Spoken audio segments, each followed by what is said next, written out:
Baruch Hashem, je pensais peut-être changer un peu la formule du cours et faire plutôt la halakha au début, un peu plus élaboré, et après on reviendra aussi sur la paracha. Je crois peut-être, et c'est rien qu'un essai, pour voir. Si vous n'aimez pas, on peut toujours revenir à l'ancienne formule, mais si vous, peut-être ça va vous plaire. Et je pensais de choisir le livre qui s'appelle Otsar Dinim. Il existe aussi en français. C'est la Isha Velabat, ça veut dire pour la femme et sa fille. C'est un livre qui a été traduit en français. Vous avez un côté en hébreu, un côté en français. Et ce livre a été fait, la halachot qui sont spéciales pour les femmes. C'est tout ce qui est pratique pour la femme. C'est fait par le fils de Rav Ovadia Yosef, suivi par le conseil de son père. Alors je pensais que peut-être on pourra faire 1 ou 2 chapitres chaque fois pour la halakha et ensuite faire aussi un peu de paracha. Alors voilà, dans le premier chapitre de ce livre, il parle halachot netilat yadayim shachrit. L'halachot concernant le lavage de mains le matin quand la personne se lève. Alors, il dit ici, mutar minadin lilbosh tabgadim lifnen netilat yadayim shachrit. בפרט אם הולכות לישון אחר חצות הלילה. ומותר גם להלביש את הילדים קודם שהם נוטלו את ידיהם, ומכל מקום יש מחמירות ליטול את ידיהם סמוך למיטתם ותבוא עליהם ברכה. Alors on va peut-être faire une petite préface et ensuite revenir à l'halakha pour l'expliquer. Vous savez que au début, quand le monde a été créé, on vient maintenant de recommencer la lecture de la Torah. Et au début, quand le monde a été créé, il a été créé parfait, il a été créé pur. C'est avec les fautes des hommes qu'il y avait la notion de l'impureté qui s'est installée dans le monde. Dans ce cas, nous avons aujourd'hui le jour et la nuit. Le jour représente le hesed, la bonté. La nuit représente la rigueur. Mais la rigueur aussi, elle représente aussi l'impureté. Ce qui fait que, en journée, il est possible pour une personne de garder pure.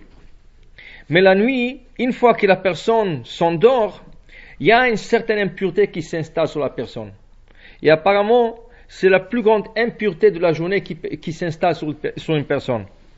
C'est pour cela, Chachamim, qui disent qu'une personne qui dort, elle goûte 1/60 de la mort. Ça veut dire une partie de 1/60 de la mort. L'impureté qui représente la mort, 1/60 de cela s'installe sur une personne qui dort la nuit.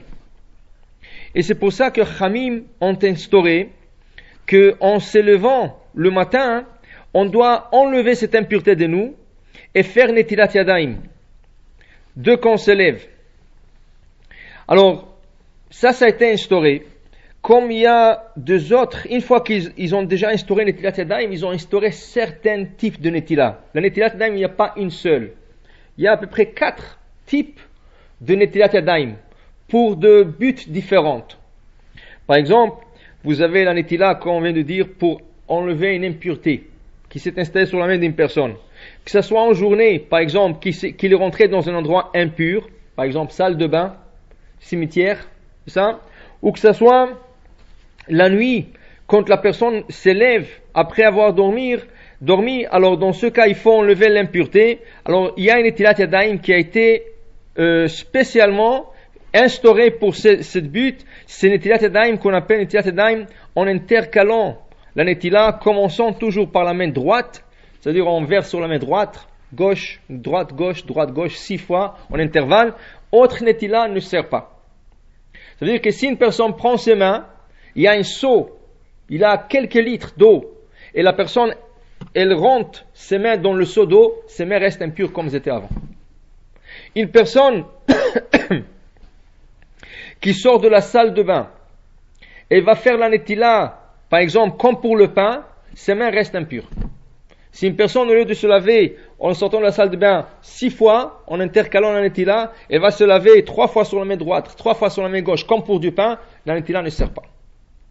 Alors, il y a une netila qui a été spécialement instaurée pour enlever l'impureté. Ensuite, il y a une netila qui a été instaurée pour installer la sainteté, la kedusha. Par exemple, une personne qui ses mains sont pures et elle veut manger du pain, il faut qu'elle se sanctifie. Et la sanctification, c'est fait par Netilat Yadayim, que la personne doit faire. Et encore, pour distinguer cette Netilat de l'autre, la première qu'on vient de dire, la formule est différente. On se lave 3 fois sur la main droite et 3 fois sur la main gauche. Ça fait en total aussi 6. Ça, c'est pour la pureté. Il y a une autre Netilat qui nous a été instaurée. C'est un Netilat préventif. Qui veut dire quoi? Chachamim ne voulait pas qu'on arrive à impurifier les aliments. Alors, par exemple, un aliment qui est mouillé, il y a un liquide sur l'aliment, et nous on veut prendre l'aliment dans nos mains, il est possible qu'on n'a pas réalisé que nos mains ne sont pas pures, et en touchant l'aliment qui est mouillé, on impurifie l'aliment. Pourquoi? Parce que l'eau, c'est un conducteur. Et ça conduit aussi l'impureté. Alors dans ce cas, celui qui veut manger, par exemple, quelque chose qui est mouillé, il est obligé de faire Netilat Yadayim. L'exemple parfait qu'on peut donner, on le fait tous, c'est Pessah. Quand on fait le Seder, la première chose c'est Kadesh, Kiddush. Deuxième chose, au Chatz, on se lave les mains comment? Comme pour le pain. 1, 2, 3, 1, 2, 3. Et c'est quoi la chose suivante? Karpas. On mange le céleri. Et pourquoi on se lave les mains? On n'est pas prêt encore à manger le repas. Parce que le céleri, il va être trempé dans de l'eau et sel. Et l'eau et sel, c'est un liquide. Ça va conduire l'impureté en cas que les mains de la personne soient impures. Pour prévenir que le céleri ne devienne pas impur, il fallait se laver les mains. La seule chose, vous voyez bien que la Netila est comme pour celle du pain, et il n'y a pas de bracha. Quand on fait le Kadesh ou Chatz à Pesach, on ne fait pas de bracha. Rien qu'après, quand on va se laver les mains pour la matzah, c'est là qu'on va faire la même Netila avec bracha. Alors ça, c'est un troisième type de Netila, qui est Netila préventif. De prévenir qu'en cas que nos mains sont impures, qu'elles impurifient pas un aliment qui est mouillé. Par exemple, ça peut être n'importe quoi. Quelqu'un qui veut prendre des olives, et les olives sont mouillées. Alors il faut faire Netila, ou il faut essayer de ne pas toucher les olives. Quelqu'un qui veut manger un biscuit, et il veut tremper le biscuit dans du thé. Alors il y en a déjà une grande discussion, est-ce qu'on est obligé ou pas? Pourquoi? Parce que l'eau du thé a été bouillie. Alors puisqu'il a été bouilli, c'est comme s'il a été transformé. Dans ce cas, Rav Ovadia Yosef, il est dans l'opinion qu'il n'y a pas besoin de faire Netila, mais rien que pour vous dire, l'idée est toujours là. L'idée est, un aliment mouillé a besoin de faire Netilat Yadayim. Et la Netilat Yadayim, c'est une prévention pour que l'aliment ne devienne pas impur. Il y a un quatrième type de Netila, qui est différent de tous les 3 autres qu'on vient de voir, on appelle ça Maïm Acharonim. À la fin d'un repas, on doit faire Netila. Mais la Netila est à moitié, si vous voulez.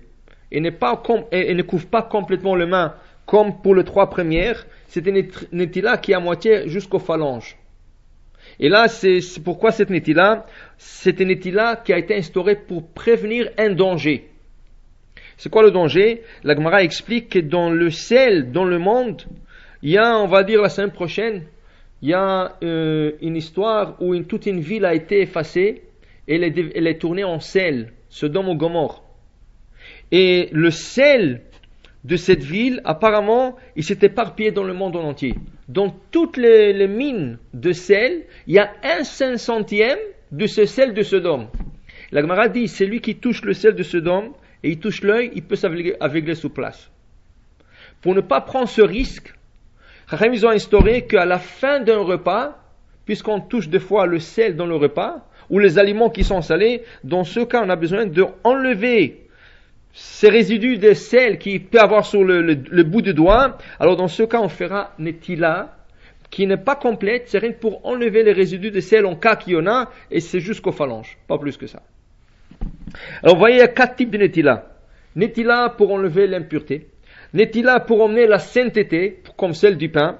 N'est-il là pour prévenir une impureté pour quand on touche un aliment qui est mouillé? Et n'est-il là, pour prévenir un danger? Ça, c'est la n'est-il là à la fin d'un repas. Tous ces nétilotes ont été instaurés par le roi Salomon et son tribunal. C'est eux qui ont instauré jusqu'à qu'une voix céleste est sortie. Elle a dit, mon fils, si tu es tellement sage d'instaurer telle chose, ismach libi gamani, moi aussi je me réjouirai avec tes instaurations. C'est-à-dire que même le ciel a été confortable avec l'instauration de Netilat Yadayim. Nous aujourd'hui, on va parler de la première Netila, qui est une Netila quand une personne se lève le matin et la personne devient impure et elle veut enlever cette impureté qui s'est installée sur la nuit. Alors maintenant, comme vous savez, l'impureté de la nuit s'installe dès que la nuit rentre, qui est avec la sortie des étoiles, et elle commence à se dégager à minuit. À minuit, l'impureté commence à se dégager. Pourquoi? Parce qu'à minuit, on commence déjà la journée. Alors, dans ce cas, il y a un halakha que le Rav Ben Ishraïd il rapporte que normalement, quelqu'un qui est parti dormir après minuit n'a pas besoin de faire un Netilat Yadayim le matin. Ça, c'est une halakha qui rapporte, mais il dit que la coutume est que même si c'est celui qui est parti dormir après minuit, la coutume est qu'il se lave les mains avec bracha. Mais normalement, il n'aurait pas dû. Pourquoi? Parce qu'à partir de minuit, l'impureté est en train de quitter ce monde. Alors ici, le Rav, Ovadia Yosef, il parlait de la chose suivante. La première chose qu'une personne se lève, par exemple, elle veut s'habiller. Elle veut s'habiller. Est-ce qu'on a le droit de toucher les habits? En se levant du lit, est-ce qu'on a le droit de toucher les habits? Alors il dit ici, selon la loi, il serait permis, malgré que la Gemara dit que c'est interdit. La Gemara dit que c'est interdit de toucher ses habits, de porter ses habits sur lui quand il n'a pas fait encore Netilat Yadayim. Pourquoi ça va changer? Alors, les décisionnaires discutent déjà qu'on voit que l'impureté qui existait au temps des Talmuds, et s'est affaiblie, et n'est pas la même qu'au temps des Talmuds. C'est pour ça que le Rav est en train de dire ici, il est permis, selon la halakha, de s'habiller et toucher ses habits avant de faire la Netila. Il est permis. Mais c'est sûr que, si vous avez le choix, vous devrez vous faire Netila avant de toucher les habits. C'est beaucoup, beaucoup mieux. Pour ne pas impurifier les habits selon certaines opinions.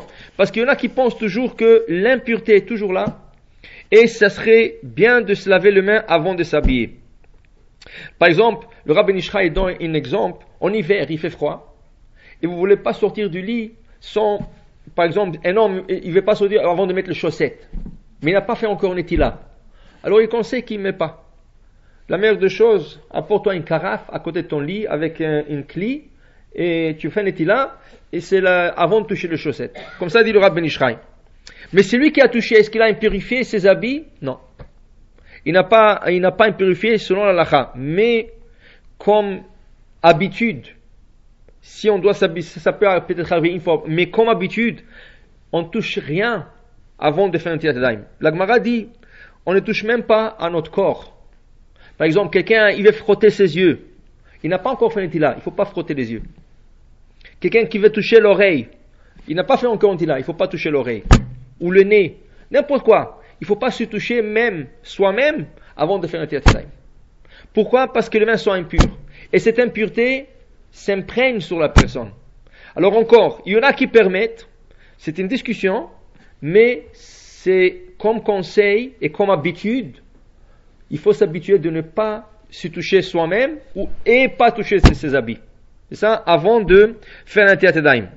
Maintenant, il dit, surtout si la personne va aller dormir après minuit, là, il n'y a pas tellement de problèmes. Qui veut dire que si la personne est partie, quand on dit minuit, rien que vous sachiez, dans tout l'halachot, pas rien qu'ici, tout l'halachot, quand vous lisez minuit, il est jamais, c'est pas minuit pile, ça veut dire 12 heures du matin, c'est pas ça.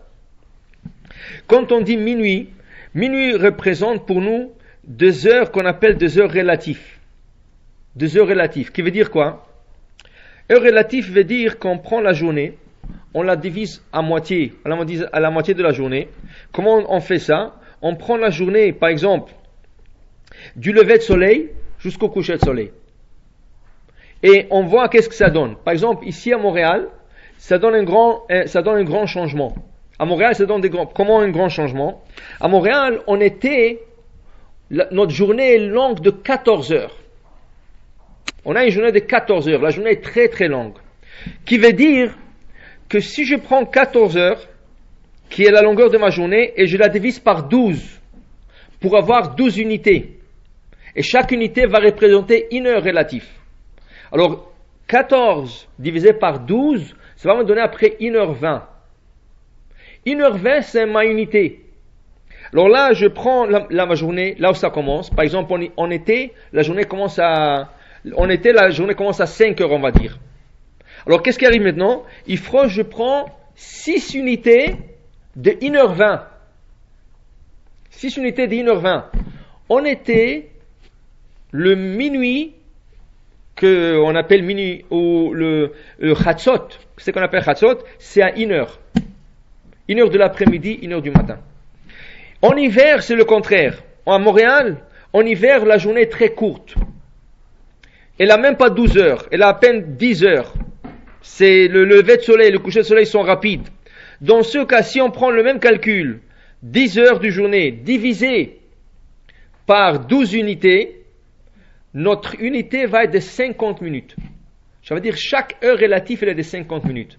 Notre minuit, c'est à 11 heures, 11h30.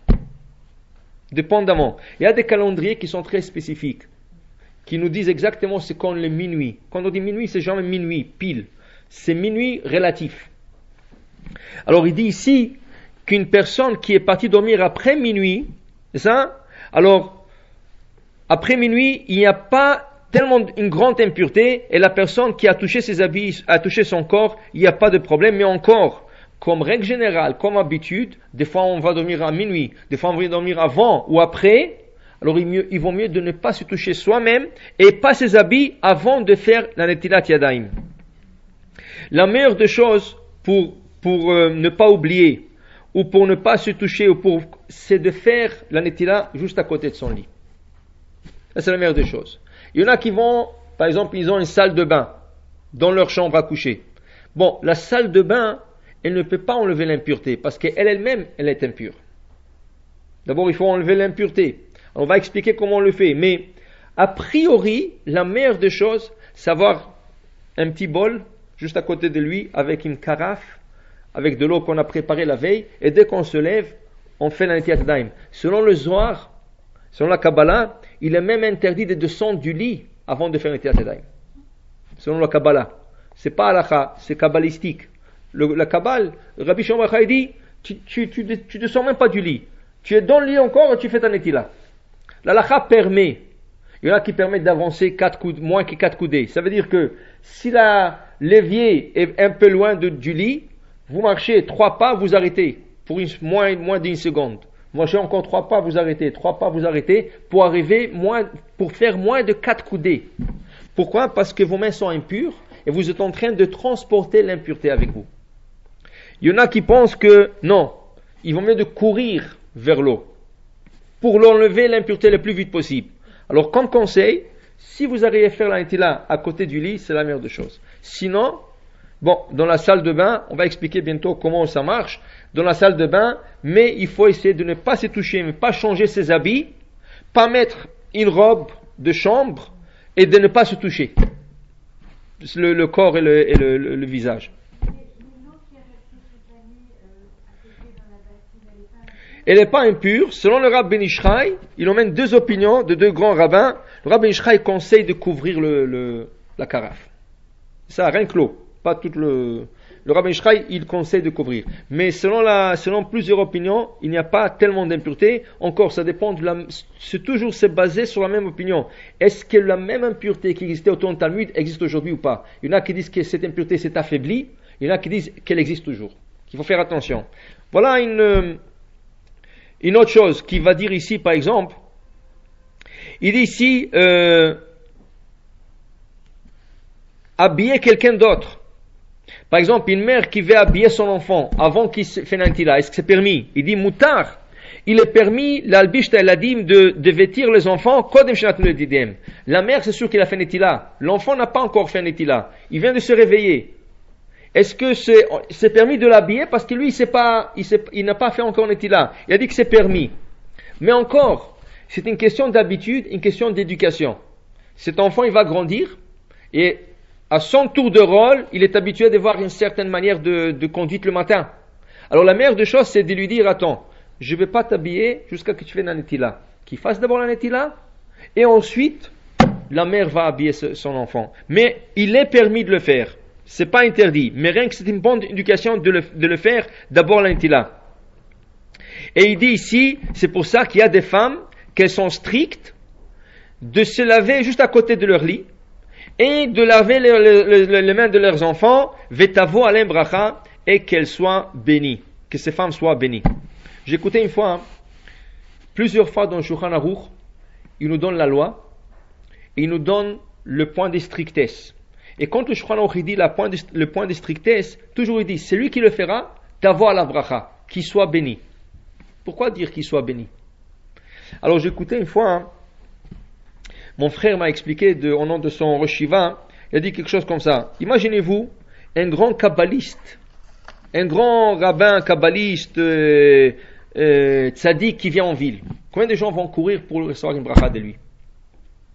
Alors imaginez-vous maintenant que Rabbi Yosef Karo, le Shulchan Aruch lui-même, l'auteur du Shulchan Aruch lui-même, c'était un grand kabbaliste aussi, un grand tzaddik. Lui il dit, faites comme ça, ne faites pas comme ça, je vous conseille de faire ça. Si un grand kabbaliste, un grand tzaddik vous dit, je vous conseille de faire ça, vous n'allez pas le faire. C'est sûr. Et s'il vous dit, pas seulement je vous suggère et je vous conseille de le faire, si vous le ferez, vous serez béni. Vous n'allez pas le faire. C'est sûr que vous allez le faire. Alors quand le Shulchan Aruch dit, celui qui le fait, il sera béni. C'est une bénédiction directement de la bouche du Shulchan Aruch. Alors on a intérêt de le suivre. Des fois peut-être ça serait difficile. Alors pour quelques fois, on peut peut-être s'en passer et faire la halakha, mais comme règle générale, ça serait bien de le faire. Et ici, il suggère de faire la netila avant de commencer sa journée. Ça veut dire que juste à côté du lit, et ensuite on continuera et on suivra à faire le reste des choses qu'on a besoin de faire. Alors dans la deuxième halakha, il dit ici que les femmes devront faire très attention aux petits-enfants. Vous savez, les petits-enfants, quand ils se réveillent, ils ont faim. Des fois, ils ont passé toute une nuit, une longue nuit, en hiver surtout. Après, ils ont faim. Alors, dès qu'ils se réveillent, la première chose, ils cherchent dans le placard, qu'est-ce qu'il y a à manger? Un petit biscuit, n'importe quoi. Il dit que la femme devrait faire très attention aux enfants, qu'ils ne touchent pas ni le pain, ni les autres aliments, avant qu'ils se lavent les mains. C'est pour cela que dès qu'ils se réveillent, la mère devrait voir qu'elle fait la netila avec l'enfant. Mais non, la mère ne peut pas toujours sauver l'enfant. C'est pour ça que la meilleure des choses, c'est l'éduquer à lui, que lui soit habitué, parce qu'il ne pouvait pas toujours être derrière lui. Des fois, il se réveille avant vous. Vous êtes fatigué et vous n'avez pas remarqué. Et là, il va aller dans le placard, va tout toucher. Vous allez voir qu'est-ce qui arrive. Il dit, tous les aliments qu'ils ont touchés, si ils sont rinçables, ça veut dire qu'on peut prendre l'aliment et le rincer. Par exemple, il a touché des fruits. Il faut rincer l'aliment 3 fois avec de l'eau. Il a impurifié l'aliment. Il a touché une pomme. Cette pomme maintenant est impure. On ne peut pas la manger. Alors qu'est-ce qu'il faut faire? Il faut prendre le robinet. Il faut faire une netila à la pomme. Nous on fait une netila pour nous. Maintenant cet aliment a besoin d'une netila. Il faut prendre le robinet. Vous ouvrez le robinet une fois, vous fermez. Vous ouvrez une deuxième fois, vous fermez. Une troisième fois, vous fermez. C'est comme si vous venez dans un évier, il n'y a pas une carafe. Comment vous faites netila? Vous ne pouvez pas rien couvrir le robinet et mettre vos mains. S'il n'y a pas de carafe, vous ouvrez le robinet et vous fermez. Vous ouvrez, vous fermez, vous ouvrez, vous fermez. Pourquoi? L'eau doit se diriger sur la personne de la force d'une personne. Et pas d'une force externe. Qui veut dire, si vous ouvrez votre robinet, comment est-ce que l'eau continue à couler? Il y a une pompe. Et cette pompe électrique, c'est elle qui emmène l'eau. Mais ce n'est pas votre action. C'est une action qui s'est faite de l'extérieur. C'est pas venu de vous. Quand on fait netila, l'eau est obligée de passer par vous. Alors le premier jet, Oui, il est venu par votre action, mais le reste, on ne peut pas faire Netilat d'un robinet, d'un eau qui coule, parce qu'on a ouvert le robinet. Alors vous n'avez pas une carafe, c'est que vous faites, vous ouvrez le robinet, vous fermez. Vous ouvrez la manette plutôt. Vous fermez ou vous ouvrez, vous fermez. De telle manière, chaque fois que vous ouvrez ou vous fermez, l'eau vient sur vous de votre force. La même chose, les enfants ont touché les aliments, ils ont impurifié. Si c'est un aliment qu'on peut laver, on devrait le laver. Vous ouvrez, vous fermez, vous ouvrez, fermez, vous ouvrez, fermez, 3 fois comme ça, pour purifier cet aliment qui a été touché. Maintenant, si c'est des aliments qui sont mous, qui est impossible de leur laver, par exemple, il dit du pain, des gâteaux, des biscuits, n'importe quoi, ou de boissons qui ont été touchées avant le Netilat Yadayim, il dit ici, Bediavad, a posteriori, on pourra peut-être le permettre en comptant sur les opinions qui disent que l'impureté aujourd'hui n'est pas si forte comme à l'époque. C'est ça? Et surtout si les enfants sont moins que 6 ou 7 ans. C'est ça? Mikol makom, mais de toute façon, en mahmir, encore, celui qui sera strict de ne pas manger, tavo ala bracha, qu'il soit béni. Alors je vous explique. J'ai vu dans un livre d'Alacha, il disait tout ce qu'on voit aujourd'hui comme impureté. C'est quoi impureté? Par exemple, Rabbi Shalom, il y a un phénomène qu'on voit aujourd'hui des enfants qui déraillent. Ils ne veulent pas écouter ni leurs parents, ni leurs professeurs, ni la religion. Et c'est des enfants qui à la maison, ça se pratique la religion. Mais ils ne veulent rien savoir. D'où ça vient? Ça vient de l'impureté. Ils doivent manger des choses qui sont impures et ça influence la pensée d'une personne. Par exemple, ce livre, il s'appelle Bet Avi. Le Rav ne vit plus, il n'est plus vivant. Mais le Rav, il donne un exemple. Dans le Talmud, il est écrit qu'il y a 3 choses qui sont dangereuses à manger. Dangereux au point de vue spirituel et peut-être même physique. Il dit de l'oignon qui a passé la nuit. Un oignon épluché ou coupé et vous n'êtes pas s'en servi. Il est resté la nuit. Même s'il est resté au frigidaire, le lendemain, il est interdit de manger le reste de cet oignon. De l'ail. Un ail qui a été épluché, c'est fini. Vous l'utilisez, vous le mangez dans une salade. Si vous reste une dent d'ail qui a été épluchée, qui n'a pas été utilisée, c'est à jeter parce que le lendemain, c'est pas mangeable. Oui, une seconde, j'arrive. Je donne rien que le général pour le moment. Je vais vous expliquer en détail. Et la 3e chose, c'est un œuf. Un œuf qui a été épluché, c'est-à-dire vous avez enlevé la coquille, c'est fini, le lendemain, c'est plus mangeable. Alors, par exemple, vous faites des meringues. Vous voulez pas des meringues, vous faites des gâteaux. Vous utilisez le jaune et vous gardez le blanc pour faire de la meringue. Normalement, avant que je vous donne le détail, la Gemara dit que c'est interdit. Alors, l'oignon, l'ail et l'œuf. Maintenant, il y a des manières à détourner cela.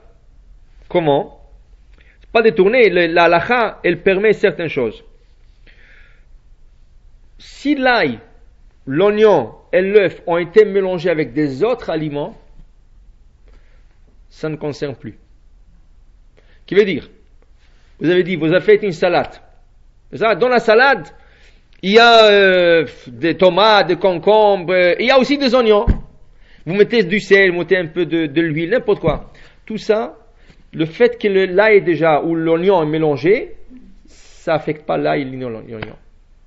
Ok? Maintenant, pour l'oignon, spécifiquement, l'oignon, vous savez que l'oignon, si vous le prenez, en bas de l'oignon, il y a comme des petites racines, des petits cheveux. On appelle ça la barbe. Il a comme une barbe, il est barbu. Alors maintenant, tant qu'il a la barbe, ces petites racines, il ne peut pas recevoir l'impureté, même si vous le coupez, même s'il reste la nuit. Ça veut dire que si vous voulez couper la moitié d'un oignon, vous n'allez pas utiliser tout un oignon. Vous voulez utiliser la moitié d'un oignon, il faut toujours le couper horizontalement, c'est ça, en horizontal, et garder la partie du bas et consommer la partie du haut. Tant que vous avez la partie du bas et avec les petites racines, cet oignon, vous pouvez le garder au frigidaire, n'importe où, il restera bien. Si vous renversez, vous utilisez la partie du bas et vous gardez la partie du haut, le lendemain c'est à jeter. Alors vous voyez l'oignon, aussi a une manière de le conserver.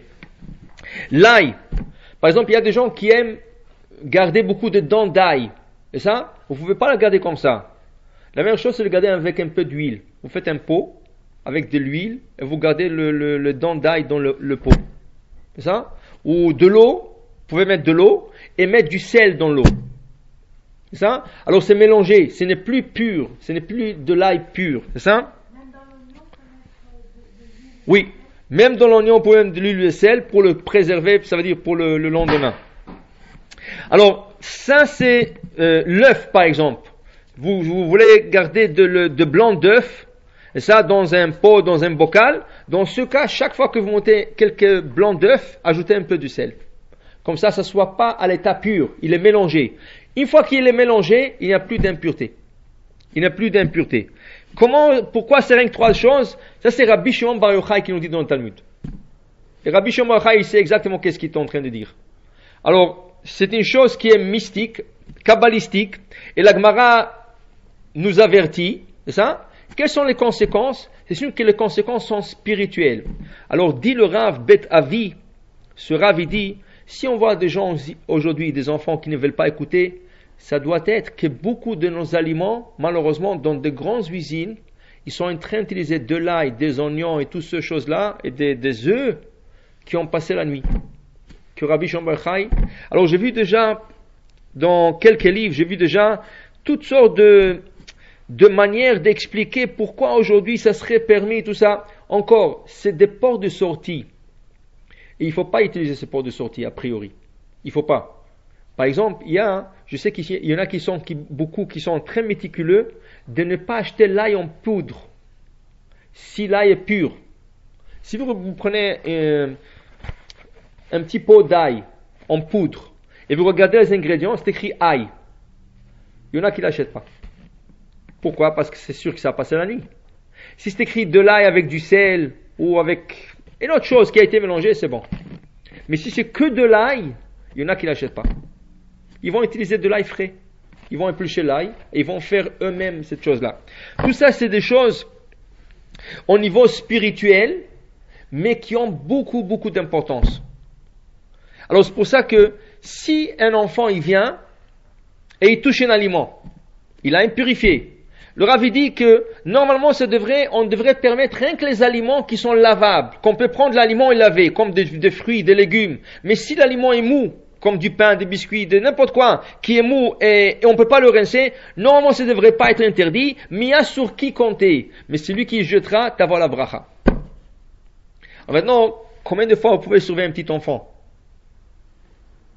C'est pas toujours faisable. Alors la meilleure des choses, c'est l'éduquer. Vous l'éduquez, comme ça, lui-même, il saura qu'il devra faire une étila avant de toucher les éléments. La meilleure des choses, c'est lui faire comme un petit choc. Comment? Il a touché quelque chose qu'il aimait manger. Tu lui dis, regarde, tu as touché. Mais regarde, qu'est-ce que je vais faire avec? Je vais le jeter dans la poubelle. Pour lui, c'est un enfant. Il dit, pourquoi? Qu'est-ce qu'il a? Tu dis, il a impurifié. Ça va rester gravé en lui. Et la prochaine fois, vous allez voir, il ne va plus le faire. Et s'il le fera par accident, la prochaine fois, il fera encore attention. Là, c'est des choses qu'il faut faire attention parce que c'est des choses qui nous purifient à nous et qui purifient la personne. Il y a un autre niveau. Par exemple, il y a une grande question dans l'Acha. Qu'est-ce qui arrive si quelqu'un est rentré dans la salle de bain avec du manger? Je vous donne un cas classique. Il y a des gens qui ont des bonbons, toutes sortes de pastilles, et ils sont obligés de rentrer dans la salle de bain. Est-ce qu'en sortant, ils peuvent soucier et profiter de ces bonbons et pastilles? Alors, normalement, non. Encore, une porte de sortie, qu'est-ce qu'il va vous dire? Il y a une porte de sortie qui explique, qui dit que si l'aliment est enveloppé avec 2 enveloppes, il est permis d'en consommer. Le bonbon, il y a le papier qui le couvre, c'est un, et ensuite c'est la poche. La poche, c'est un autre couvert, c'est deux. Alors le bonbon se trouve toujours en deux couverts. Alors il y en a qui disent qu'une chose qui est couverte deux fois, c'est permis d'en utiliser, mais encore, c'est pas tout le monde qui sont d'accord, c'est pas selon toutes les opinions, et ça, c'est quelque chose qu'il faut faire attention. Troisième chose qu'il faudra faire attention. La Gemara dit, tout manger qui se trouve sous le lit, la nuit c'est impurifié. Alors des fois, il y a des gens, à l'époque du Talmud, même aujourd'hui ça peut être. À l'époque du Talmud, les gens n'avaient pas de placards. Où est-ce qu'ils gardaient, par exemple, le melon d'eau? Où est-ce qu'ils gardaient toutes sortes de sacs de pommes de terre? Sous le lit. La Gemara dit, tout ça, c'est à jeter. Alors des fois, vous savez, des enfants, qu'est-ce qu'ils font? Par exemple, ils vont prendre une barre de chocolat, pour que personne ne lui prenne ça le lendemain, il va le mettre sur son oreiller. Si vous le savez, vous lui prenez ça, vous le mettez quelque part, et le lendemain, il va le retrouver. Pourquoi? Parce que ça devient impur. Encore, il y en a qui disent peut-être on peut permettre, mais encore, comme règle générale, c'est pas bien de compter sur toutes les portes de sortie. C'est des choses qui nous affectent, ça veut dire qui affectent l'âme d'une personne spirituellement. Et nous devrons faire très attention. Si ça arrive, bon, il y a des manières à le permettre, peut-être, pas toujours. Mais il vaut mieux de faire très attention. Oui. Sous le lit. C'est ça, il a passé la nuit sous le lit. Ça veut dire que la personne a dormi, et sous le lit il y avait cet aliment, ou sous son oreiller il y avait cet aliment. Alors s'il y avait sous l'oreiller, on l'a trouvé, on l'a mis quelque part d'autre, il n'a pas dormi dessus, c'est encore bon. C'est encore bon. Donc, alors ça c'est dans l'halakha bête. Gimel. Il dit ici que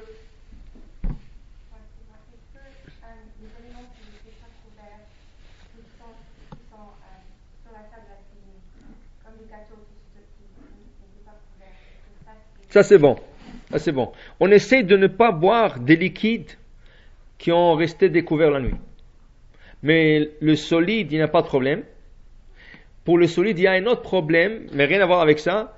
C'est en été, quand il y a des petites mouches qui tournent, si l'aliment passe la nuit, on n'est pas sûr s'il y a ces petites mouches qui sont tombées dans l'aliment. Ça, c'est un autre problème, qui n'a rien à voir avec l'impureté et pureté. C'est un autre problème de notre. Alors, c'est pour ça, comme règle générale, il ne faut jamais laisser sur le comptoir des aliments qui ne sont pas découverts. Qu'est-ce que ça veut dire qu'ils sont découverts, pardon. Il faut toujours couvrir les aliments, le mettre au frigidaire. C'est ça? Et en passant, l'ail, l'oignon et l'œuf, même s'ils sont en frigidaire, ils deviennent impurs. Si vous ne l'avez pas mélangé, ou si vous n'avez pas gardé la partie bas de l'oignon. Même au frigidaire, ils deviennent impurs. Alors eux, les trois, ils sont exceptionnels. Vraiment, il faut faire plus attention. Dans la halakha Gimel, il dit ici, la femme devrait se laver les mains avec la main droite et le passer à la main gauche, de prendre le keli avec la main droite, le passer à la main gauche et commencer à verser sur la main droite. C'est ça? Et après, prendra le keli dans la main droite et le verser sur la main gauche. Faire la bracha, Baruch ata Hashem, Elokeinu melech haolam, asher kideshanu mitzvotav v'tzivanu al netilat yadayim. Et s'il ne peut pas faire la bracha parce que l'endroit est sale, ça, alors elle fera la bracha plus tard, le plus vite possible. Alors deux choses ici. Première chose, vous savez, des fois on fait des choses qui même pour nous sont un peu bizarres. Qui veut dire, on fait des fois des choses et on se pose la question, pourquoi c'est important? Est-ce que c'est important quand on commence à se laver la main droite, la main gauche, la main droite, gauche? Pourquoi c'est important? Il y a même une halakha qui dit que quand on porte nos souliers, il faut mettre le soulier droit en premier, ensuite le soulier gauche. Et s'il y a des lacets, c'est ça? Il faut attacher d'abord le lacet gauche avant d'attacher le lacet droite. Et là on dit que c'est important. C'est important de ce détail, de mettre le droite, le gauche. Sachez que tout ce que vous faites, au moment que vous le faites, l'Or HaChaim HaKadosh dit, c'est comme l'Avdil, Elef Alfei Avdalot, si vous voyez des marionnettes qui sont tirées par des ficelles, et si on tire, la main droite s'élève, c'est la même chose. Nous sommes attachés par des ficelles avec le ciel. Et tout ce qu'on fait, le message est envoyé directement au ciel.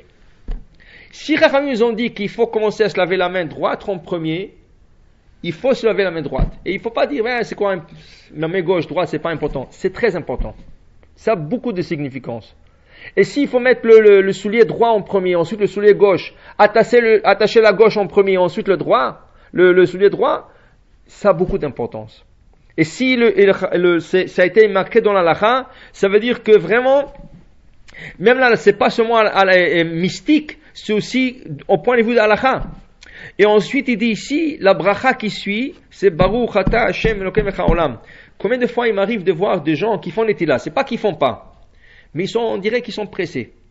Et au lieu de dire Baruch Ata Hashem, béni sois-tu l'Éternel, source de toute bénédiction, Asher Kideshanu, qui nous a sanctifié avec mitzvot, avec ses mitzvot, Vetzivanu, il nous a commandé à Netilat Yadayim, n'importe quelle autre bracha, les gens vont porter Hashem, et tu n'entends pas Elokeinu Melech Haolam, tu n'entends rien. Ils le font tellement rapidement, ils avalent la bracha.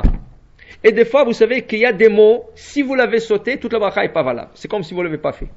Si vous sautez le mot Melech, vous faites Baruch Ata Hashem, Haolam. Vous sautez un mot, Melech, la bracha n'est pas valable. Vous dites Baruch Ata Hashem Melech, vous sautez le mot Haolam, au lieu de Melech. Haolam, c'est pas valable. Alors la bracha devrait être dite avec concentration. Et ça, c'est quelque chose qu'on doit s'éduquer. Parce que malheureusement, on est tellement pressé dans la vie, on fait tout vite, vite. Pour le manger, on prend notre temps. Mais pour la bracha, on l'avale. C'est dommage. Il faut avaler le manger peut-être et prendre le temps pour faire une bracha comme il faut. Et ça, c'est la première bracha de la journée. An Netilat Yadayim, c'est la première bracha qui commence toute une journée.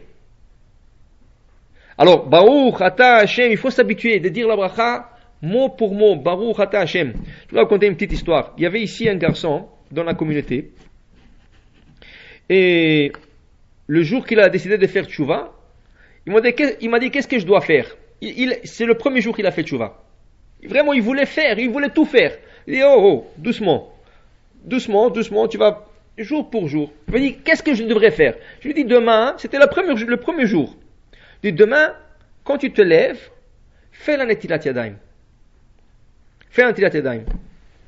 Maintenant, lui, il m'a montré sa main, et sur le bout de la main, ici, dans la jonction du poignet avec le bras, il avait une bosse, une grosse bosse.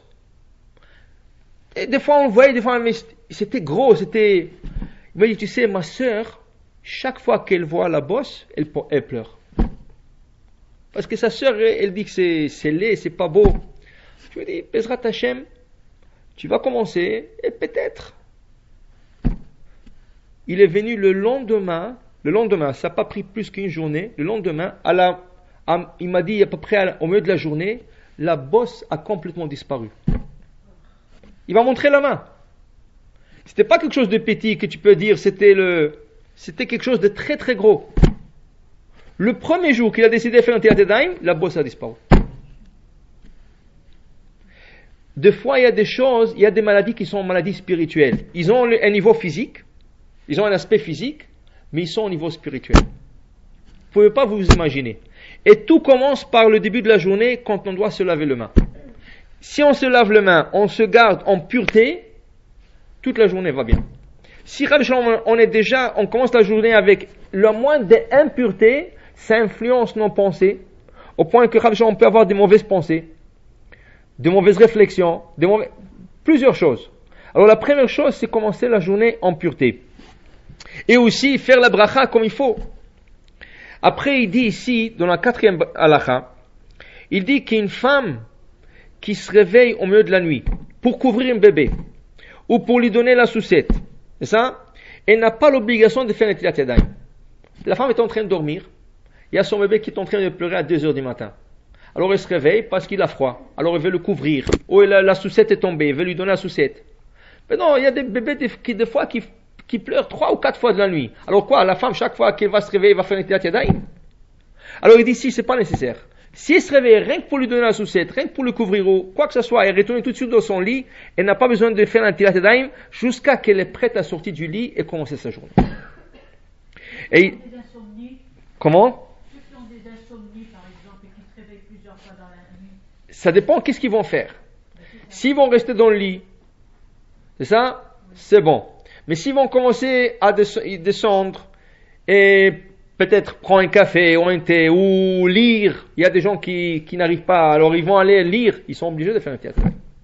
Seulement ils font pas la bracha. La bracha se fera à la fin de la nuit, quand cette personne est prête à commencer à sa journée. Alors il dit ici, par exemple, aussi, dans un cas qu'une mère, elle doit allaiter son fils, c'est ça? Selon la halakha, elle n'est pas obligée de faire Netilat Yadayim avant d'allaiter le petit. Ou mikol makom, mais de toute manière il dit, mimidat chassidut la sotken. C'est de la piété. Si une mère, elle veut allaiter son bébé, des fois c'est 2 fois dans la nuit, et elle veut se laver les mains, c'est pas pour elle, elle n'a pas besoin. Comme on a dit, si elle se réveille rien que pour lui donner la saucette, rien que pour le courir, elle n'a pas besoin de faire un Netilat Yadayim. Mais si elle veut pour le bien du bébé, ça serait bien de faire un Netilat Yadayim. C'est ça, son bracha, mais c'est de la piété, c'est pas halakha, c'est de la piété.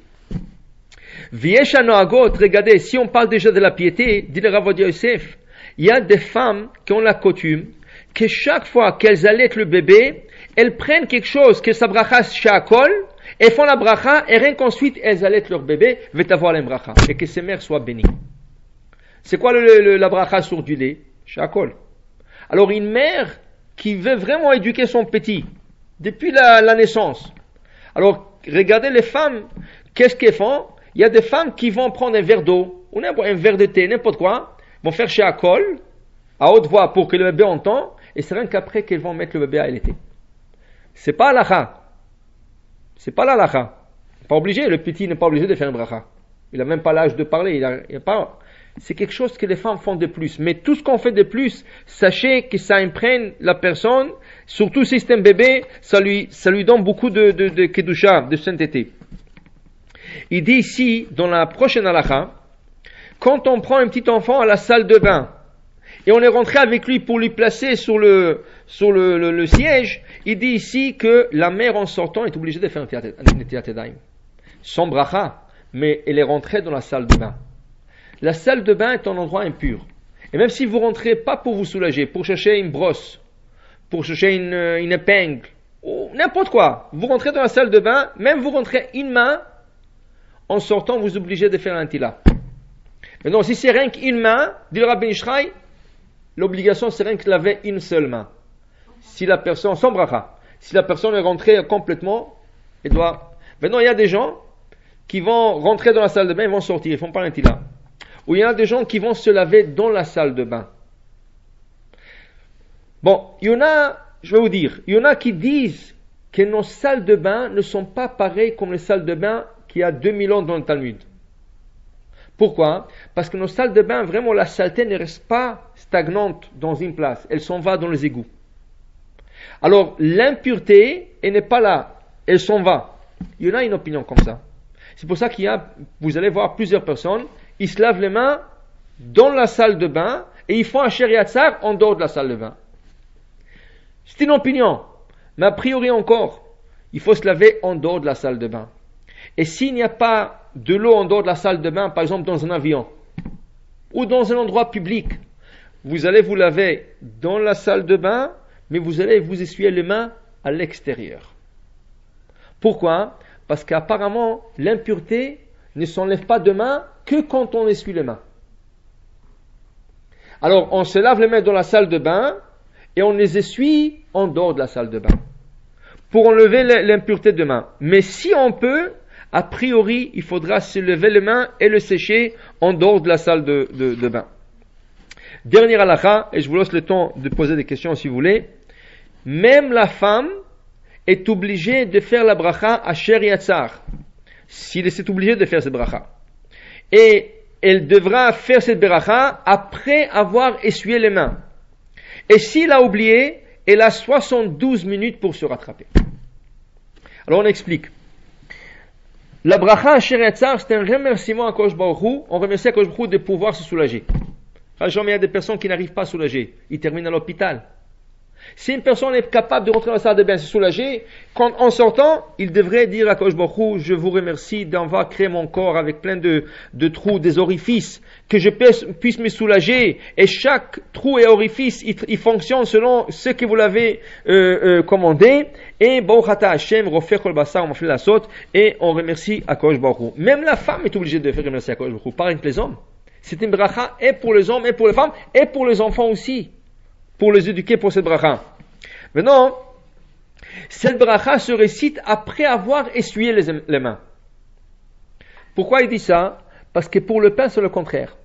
Quand on veut manger du pain, on fait la netila, on est obligé de faire la bracha avec les mains mouillées. Et si on a essuyé les mains, on ne peut plus faire bracha. Si quelqu'un, il s'est lavé les mains pour manger du pain, il a essuyé ses mains, il ne peut plus faire an netilat yadayim. C'est fini. La bracha est finie. Pourquoi?